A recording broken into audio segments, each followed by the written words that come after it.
जेव्हापासून मी कर्नाटकमध्ये राहायला लागलेले आहे तेव्हापासून मला खूप पदार्थाची नावे नव्याने कळलेली आहेत. त्यातलाच एक पदार्थ मी आज बनवत आहे आणि हा पदार्थ प्रत्येकाच्या घरी आठवड्यातून एकदा दोनदा नक्कीच बनवला जातो.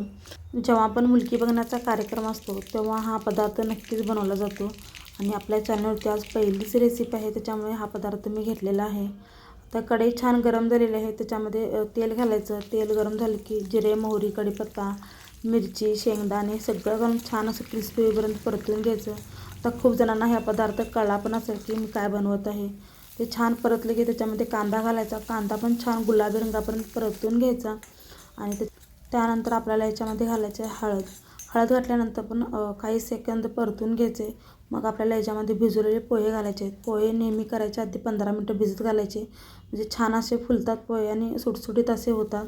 त्याच्यावरती चवीनुसार मीठ आणि थोडे साखर घालून हे पोहे छान असे मिक्स करून घ्यायचे आणि एक वाफ काढायला ठेवायची, त्याच्यामुळे पोहे छान असे फुलतात.